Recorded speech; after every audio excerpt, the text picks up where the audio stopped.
Now, interestingly, I've seen other Christopher Guest mockumentaries like Best in Show and Inherit the Wind, but I hadn't ever seen this one. I was both looking forward to it and worried because I didn't want to not like it. It's just such a cult classic. You ever have something seem so hyped up that you almost don't want to watch it in case you won't like it? Well, that's how this one was for me a little bit. But since the sequel was coming out, I figured, oh, it's time to watch it, right? Well, better late than never.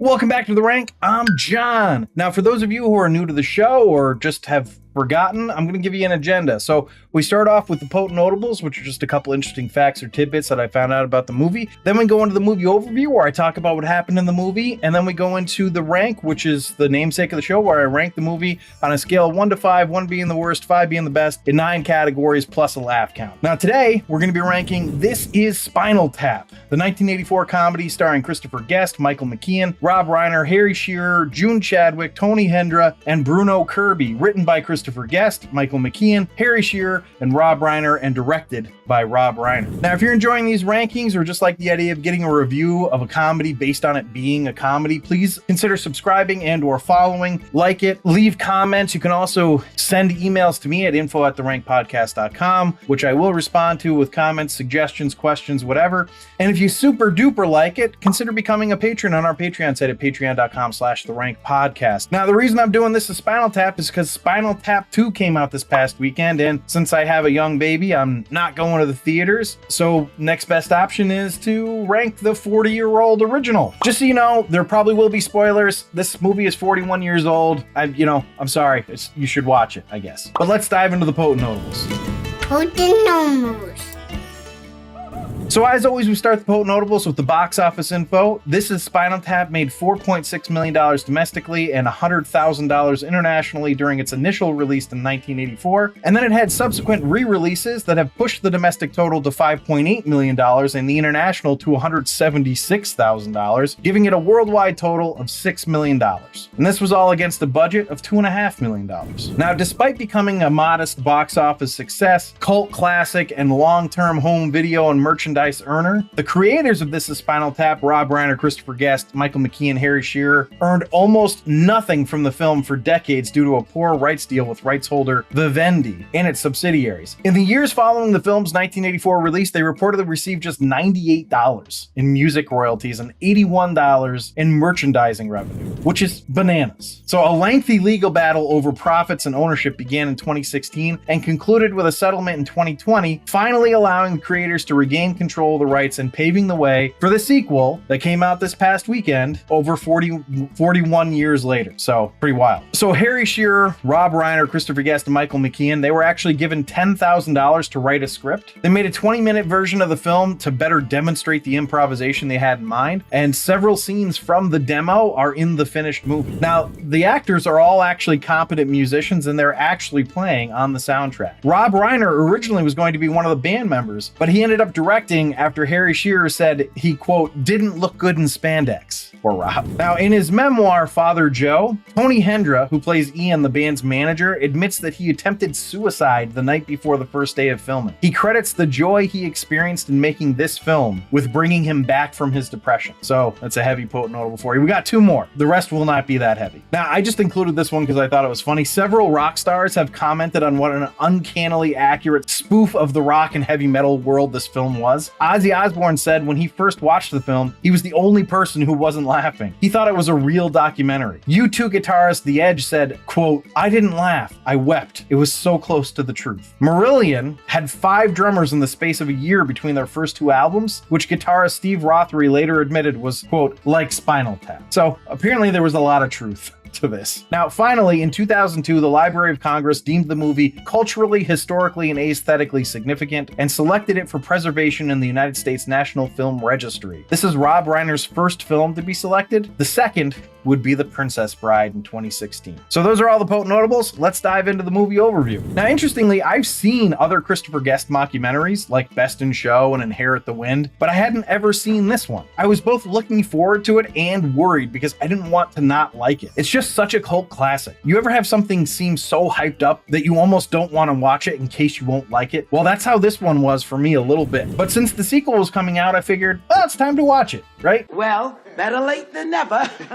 Now, I knew that it was going to be mainly improvised, just like the other Guest mockumentaries. Watching them do interviews all together and just seeing them yes-and all these absurd storylines was really funny. I mean, they just keep escalating the drummer deaths to the point of spontaneous combustion, which was really enjoyable. Something I didn't expect was that they were meant to be near 40. I just didn't know this about it going in. I also thought it was about a fictional metal band that was really popular. So seeing the old footage of them doing soft rock in the 60s was really fun. There were so many good touches like this. I can't help but wonder what came first. Like, did they have an outline of what they wanted it to be like and improvised around that? Or did they create scenes based on their improvisations? I unfortunately didn't have enough time to do as deep of a dive on this as I would have liked, so I'm hoping some of you out there can fill me in, like in the comments. So if you know the answers to some of the questions I'm asking here, please fill me in. I'm excited to hear. Now, basically, we follow Spinal Tap on their North American tour. It starts out promising, and most of the scenes in the beginning show a lot of large crowds really enjoying their music. But as the documentary continues, we see the crowds dwindle and the lead band members starting to squabble. There are so many allusions to real life bands here. The most glaring to me was Janine being their Yoko Ono. Now, every event seems to get less and less people. They start losing gigs and eventually they force their manager to quit them, while Yoko, or Janine, becomes their manager, and that's when it really goes off the rails for them. Janine is clearly not very good at booking gigs, culminating in her booking them at a theme park named Themeland, with the band's name on the marquee underneath just the name Puppets, which I just thought that was really funny. I will say that I do have trouble with this aspect of the movie because I don't really buy that they would fall so far so fast. Like, they clearly had fans going to their shows at the beginning of the tour. Why would that suddenly stop? Just because the new album didn't come out on time, or that when it came out there was no info on it, it was just a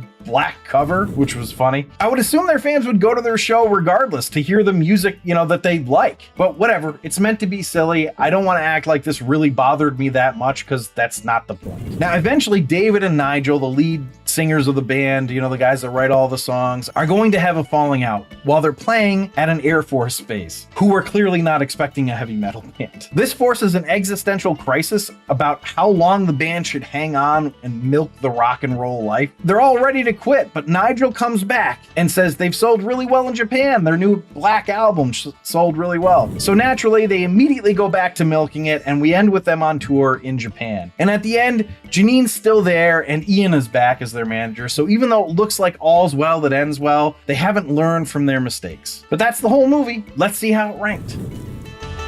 A rank.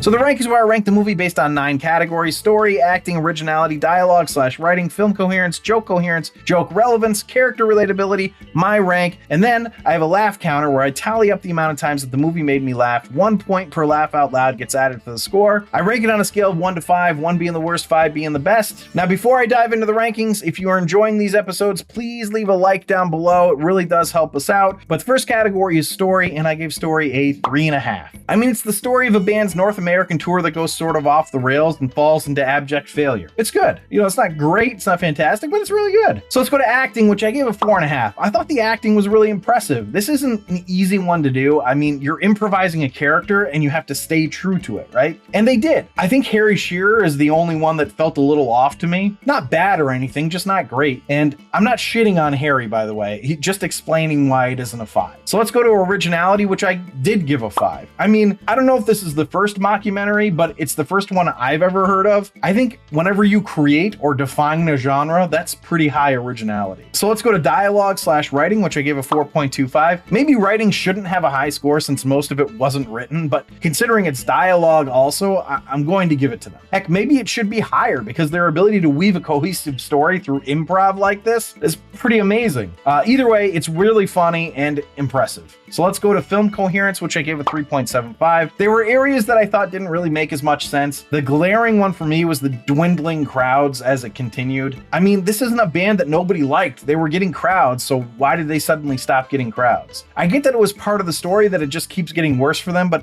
that felt a little too incoherent to me. But other than that, considering that this movie was mostly improv, it's pretty damn coherent. So let's go to joke coherence, which I gave a 4.5. I don't know. Maybe I'm grading this on a curve because of the improv aspect, but it's impressively coherent for jokes. Maybe improv is better for this type of thing because they really try to make the jokes all make sense for the story. And I'm sure there are some absurdities that feel like they're out of nowhere, probably the manager carrying a paddle. It wasn't entirely wild. So let's go to joke relevance, which I gave a 3.5. I think that a lot of the culture of rock stars has faded in modern times. It'll still be relevant as a satire of this time, but it still references a lot that doesn't really still hold any sway in the cultural consciousness. That being said, a lot of the jokes are just fun and silly and work without the satire. So let's go to character relatability, which I gave a 4. I was sort of surprised at how much I related to the characters. They really felt fully formed. That being said, there's still a lot of absurdity, so it isn't perfect relatability. So let's go to my rank. Now this actually might come as a surprise considering how I ranked the other categories, but I gave it a 3.25. It was fun for the most part, and I enjoyed that it was all ad-libbed, but if I'm being honest, it got to be a little boring. I've seen the other mockumentaries by Christopher Guest and I've enjoyed them. This one was fun, but I eventually found myself looking at my phone and doing other things, and I would have to stop myself and force myself to get back to it. At some points, it kind of felt like a joke that just lasted too long. I still really liked it, just to be clear, and the rankings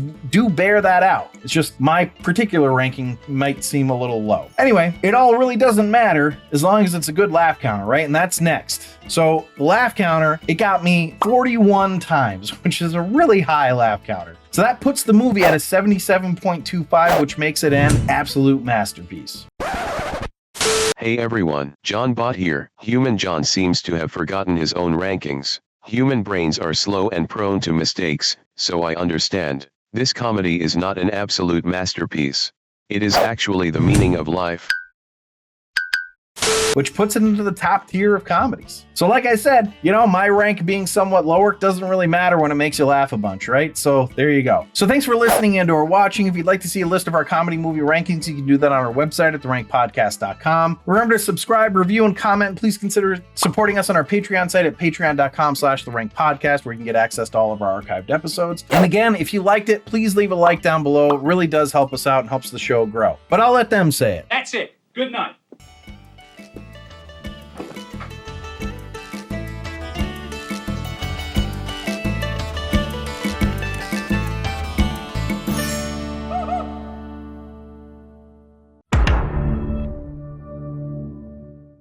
And at the end, spoiler alert, I guess. Actually, we should put this in there. Sorry, Antonio. I'm used to it.